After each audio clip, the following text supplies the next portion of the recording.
This speech was delivered by Willie Lynch on the banks of the James River in the colony of Virginia in 1712. Lynch was a British slave owner in the West Indies. He was invited to the colony of Virginia in 1712 to teach his methods to slave owners there. The term lynching is derived from his last name. Greetings, gentlemen. I greet you here on the bank of the James River in the year of our Lord 1712. First, I shall thank you, the gentlemen of the colony of Virginia, for bringing me here. I'm here to help you solve some of your problems with slaves.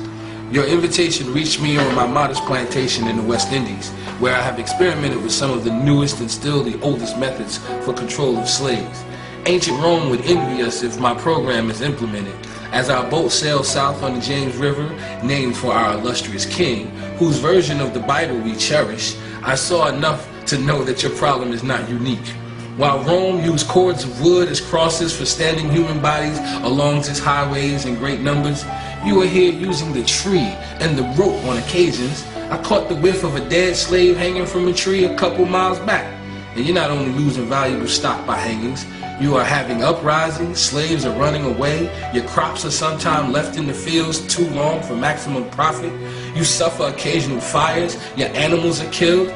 Gentlemen, you know what your problems are. I do not have to elaborate. I'm not here to enumerate your problems. I'm here to introduce you to a method of solving them.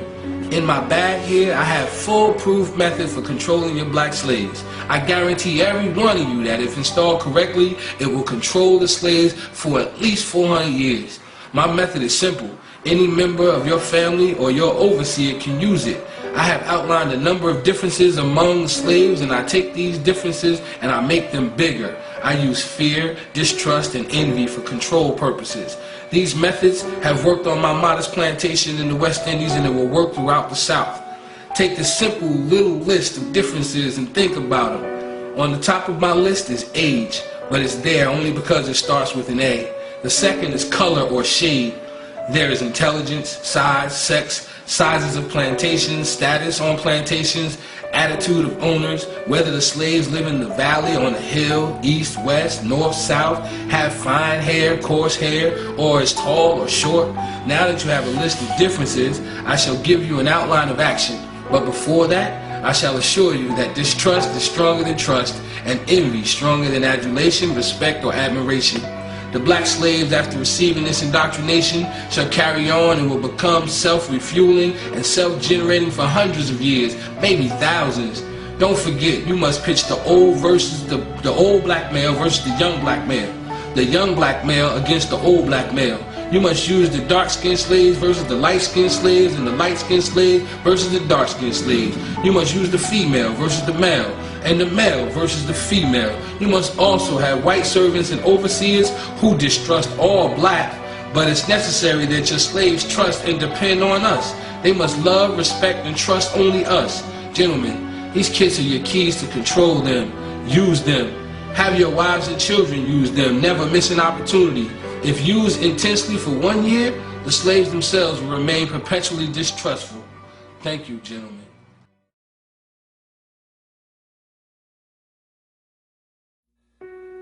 First and foremost, I want to thank everybody for taking their time out to listen to the Willie Lynch letter.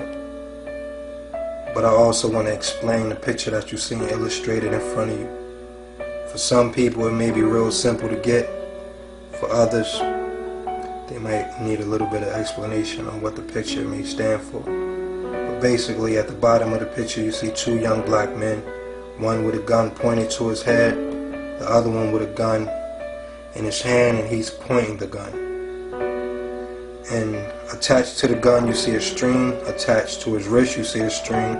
And attached to his elbow, you see a string.